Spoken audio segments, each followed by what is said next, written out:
Okay, everybody, you're looking at my desktop right now, and because someone asked me to work some files for them, and I'm going to show you my normal setup. This is, if you notice, under the date 7/28/21, I then put the name of the client, and then the images are dropped in. So the name of the photographer who asked me to work some files for him to show how I do what I do, his name is Ron Rice. So I'm going to be talking to Ron during this program. So Ron, first thing I do is I open up Bridge, and if you notice, here is the folder, the folder with the name, the date of 7/28/21, your name, and I got some other folders in here, some things that I've actually already done, just kind of playing with it. But here they are. This is a room, and here is I think this is a bathroom, and then an outside. And so they're bracketed. If you notice the way Ron shot it, he bracketed, 5 different exposures. Now, my actions and presets, Ron, one of the things that I've figured out over time is I'm going to highlight all of these, and then in Bridge, you right click, you go to Develops, and then here's all the presets that I have for doing different things. Now the preset under Real Estate Inside, because I have all of the inside images selected. So I'm going to do that, inside. All right, and then I'm going to highlight these images, and I'm going to go right click, Develops, and I'm going to put those as outside. Okay, now right off the bat, you'll notice the ones in the bathroom, they don't look too bad. The ones inside this living room area look very blue. Okay, and I think the reason this happened is because of the fact that you're shooting primarily with Nikon and I shoot with a Canon. So I don't know that that's 100% the reason. It could be several things as to why the inside went kind of blue.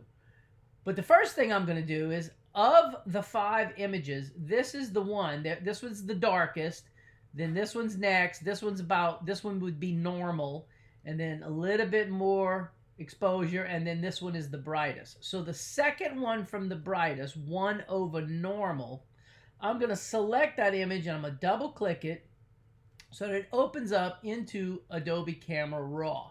And if you look how blue it is. Now, from talking to you on the phone, I know that your ceiling is white. So under white balance, and take the eyedropper, I'm going to click on the ceiling.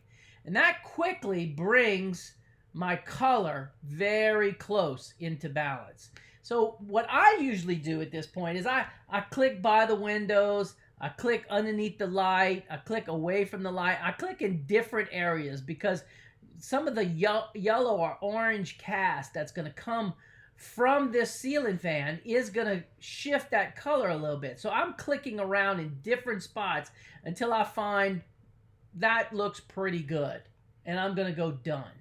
Now, this could be the most, for your camera, the most perfect preset. I'm not positive. I'd have to see more of your images. But I'm going to now highlight all those images from the inside, right click, go Develops, Previous Conversion. So now it's going to convert all those images to that same white balance. Now, what some photographers will do is they will combine these 5 exposures using an HDR. I don't do that. What I do is I pick the one that looks the best to me. Again, that's this one. Then using my presets, various setups for as the way the exposure, the contrast, the highlights, the shadows, all of this I tweak, and I get pretty doggone close to what you could get from an HDR, but from only one image. So one of the first things I'll do is I'll play with the highlights, like this. And again, I don't have to play with it as much because mine, this inside preset is perfectly set for my camera. You, on the other hand, if you end up getting my presets, you might have to tweak that a bit to get it right. All right, so we're going to go there. Now, I noticed with the lens combination that you told me about on the phone, we're getting that little bit of a vignette out here on the edges. One way that you could control that is with vignetting. Is you could come down here and make this part of your preset, you could add a little bit of a white vignette like this. And that could help. See how it reduced it? You can adjust the midpoint, adjust the roundness, and adjust the feather, and you can get it much better. It's still not perfect, and I'll show you how I handle that. All right, and then the last thing as far as my presets is it takes all things into consideration. So like, for example, in this room, I have desaturated some of the yellow and the orange, making it not so much. But you, on the other hand, you might like it more. So you might need to desaturate yellow more and desaturate orange more. But the reason I don't like that is look what happens to the fireplace. The fireplace color kind of got weird and washed out looking. Under luminance, which is brightness, I take up the brightness of the oranges and the yellows, and I take down the brightness of the blues. Now, in this case, I'm going to tweak that blue brightness just a little bit because of the fact that I know you said on the phone with me that you wanted to bring in the outside, and I'll show you how I do that. So at this point, this image is what I would consider pretty close, okay? And all I really had to do was do a little bit of tweaking.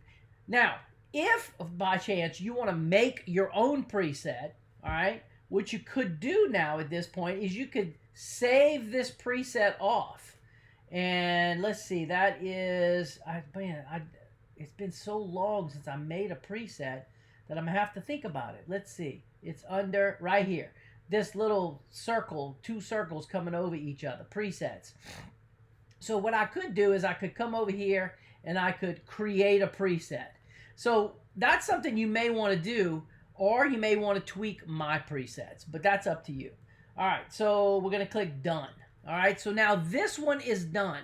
Now, one of the things that I do that's similar to what you do that you told me on the phone is when you want to bring in the outside, okay, you do that from here. So I'm going to, from the darkest image. So I'm going to right click on the darkest image, go to develops, and then I have a preset that I call Windows. And this gets me close on your image, but still there's going to need to be a little bit of adjusting. So when I look at the outside, we're going to tweak the temperature, make it a little tiny bit bluer. We're going to tweak the blacks a little bit coming up, tweak the shadows a little bit. Let's see, how about a little bit of, just a tiny bit on the whites and a tiny bit on the highlights. And that's going to be enough. Done. So I'm only going to use this image, number 1131 and 1133. For me, now if this was my workflow system, I would highlight the ones I don't want. And in this case, I'm going to do it. I'm just click delete. So, because I'm not going to want them. I'm only going to want these two images. Now, on these images, the ones from inside what looks like the bathroom, I again know that I'm only going to want this one. So I would uncheck, I would highlight all of them, uncheck, click delete, and then that one is done. Same thing with the outside. I only want the one that is proper exposure, which is that first one. So I would highlight all of them. I would click the one I want, delete, and now I only have to deal with the files that I'm actually going to be working on. So let's open up that kitchen, that living room, looks like a bathroom scene. Let's click on that. And again, on this one, it really is no white ceiling, but there's a white door. So I would use my eyedropper, click on the white door, and look how close that got my color without any type of tweaking or adjusting. But there's always a small amount of tweaking. So I would go there. Done. Move on. Outside. From talking to you on the phone, I know that you didn't like the dark, dark, dark blue sky. Well, let me show you how you get rid of that. On the luminance, under the blue channel, you can lighten that sky all the way up, or you can darken it way down. So if you don't like it as dark as the way I have it set, you could tweak that a little bit. Under saturation, I have the saturation cranked up, but you might like it a little bit grayer for whatever reason. But we're going to go with about there. Okay, and done. So now, all of these files are now ready to process. So you highlight all of them. I go now Tools, Photoshop, Image Processor. And that opens up the image processor. And so step one, I'm going to process the files from Bridge. That's 4 files. I'm going to save into the same location. I'm going to save it as a JPEG. I don't want to resize it, and I want the quality to be the maximum. 12, convert to profile sRGB. And then under Preferences, step 4, I want to run an action, real estate, and I call it Canon First Run because this is my stand. I just called it that because I use a Canon. It still works with Nikon. And then you click Run. And so now what's going to happen is it is processing and converting those images that I just tweaked a little bit inside Bridge and converting them into usable JPEGs. Now the beautiful thing is I can go right back over to Bridge and I could be working these files. I could do something else. I could open up a file just like this into Camera Raw. I can make adjustments, blah, blah, blah. I could be working another house while it's converting those images. Now, once it's done converting, it's going to put them in this JPEG folder. And there they are. So the first thing that I want to do is let's work the image, these images here of the house. All right, so I highlight the 2. And I open both of those images up inside Photoshop. Now, I want to be on the window shot before I do anything because I want to paint out a few things on this window shot. I want to paint with black, normal mode, and I want to paint out the ceiling fan, paint out that lamp, paint out anything else out in here because I want all of this to be black because we're going to tell Photoshop in a minute to drop all black. I'll show you how you do that. So now, only thing that we're seeing is the windows, okay? And I have a little action that I wrote, okay? And this action here is called Blend Windows. See, and I got it set to an F key. Play. So, no, don't save. And so now what has happened is this action has run, and if you notice, it put the window layer on top of the layer of the inside of the room, and then it's opened up a layer styles dialog. And if you notice, this dialog, blend if gray dialog, what it's saying is that anything this color, from this color black to the left, I want you to drop it. So watch, if that color, which is the pure black, it makes it all show. But as you slide this, it drops the black. And so if you notice, now the windows start to pop through. But if you see there's some weird edging, going on, that doesn't make it look too realistic. So something that you can do to make it look a little bit more realistic is you hold down your Alt or Option key and you can split this blending here. And if you notice, watch what happens to the windows when I split it. It now happens, it kind of blends in and takes out that weird blackness that was there. Click OK, all right, and get rid of this Actions palette. And so now you can see that the windows have come through. Okay, so that the outside is kind of inside. Now, personally, I think whenever this happens, what you got to do is it creates a layer mask, and I like to paint in black, normal mode, black, and reduce my opacity to like 30%. And oops, 30%. And now I oh, I did that the wrong way. Sorry. Got to paint on the layer mask. One swipe like that to where it's just not so perfect. Okay? That way, and to me, that makes it look a lot more realistic. Okay? Next, we'll just flatten that. And so now the windows have come into play.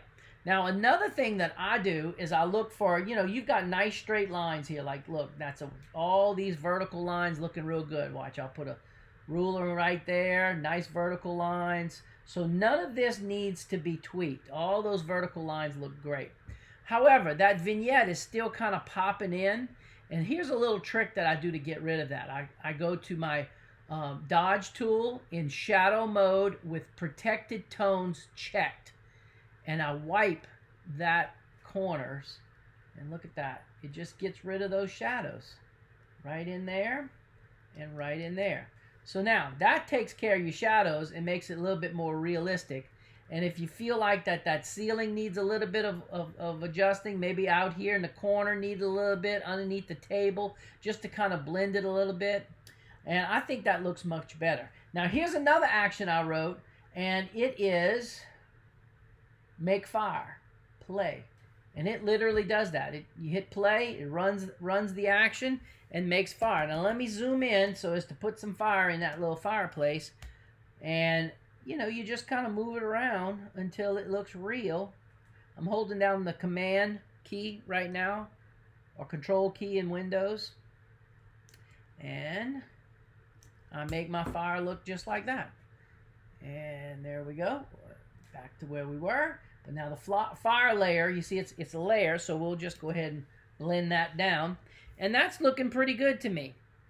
Now, last step, do a little levels adjustment. And that'll make it, you know, a little bit more contrasty and at the same time, a little bit more realistic. There you go. So now let's just save that off. Okay, save. Now, this one has been done. I no longer need the window conversion JPEG. So I would delete it just like that. Then I'll open up the next one. So going real fast, I'm going to try to do this one in real time best I can for you. I have all these actions set up to F keys. So I would go this to make my adjustment because your door is kind of crooked. So I would straighten up that door just like that. Okay. Then after straightening up the door, the action automatically sets up my my dodge tool, shadow, protected tones, and I would take out those corners, okay, so that they're better, and any other areas that I see some weird shadows that I'm not gonna like that. Now, I think this is a little bit of a flare from the window. See this right here, this purpleness? So to adjust that, paintbrush, color mode, hold down your Alt or Option key, take a sample, paint, and just like that, gone. And any other little things that you might need to get rid of. So I'm starting to feel good about this, but I didn't know if you saw this or not. I thought this was kind of funny, but there you are, my friend, right there in that mirror. Now, this is when this happens, it's a little bit slower to fix. But all I ever do to fix that kind of thing is I will use my polygonal lasso tool, and I'll just kind of real fast do a fast selection like this of that area. And then I will use my clone tool, probably at about 90%. And just clone you right on out of there, buddy. And just like that, you are no longer in the mirror. See? And it looks realistic. Now, end it with maybe a little levels adjustment, just like that. That's Control or Command L is the shortcut.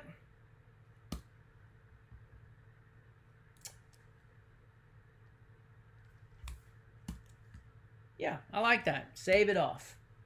And now, last of all, I'll show you that the house, the outside image, you know, just to zoom in or crop it, I have that, again, set as a Command L, you know, and it runs an action for me. That then allows me, oh, wrong, jump over back to Photoshop. Sorry about that. And, you know, just allows me to make that little tweak and done. Okay, some quick things that I'll do after I make that adjustment. Again, it goes to that dodge tool, shadow, protected tone. So if I see anything I don't like, I'll just give it a quick wipe like that. Little levels adjustment, just like that. And boom, done. So that's what it would take to work those 3 images. And here they are again. Let's look at them. That's the inside shot, the living room, the kitchen, and the outside. All right, I hope that helps. Feel free to contact me if you have any questions. And you guys have a great one. Thanks. Bye-bye.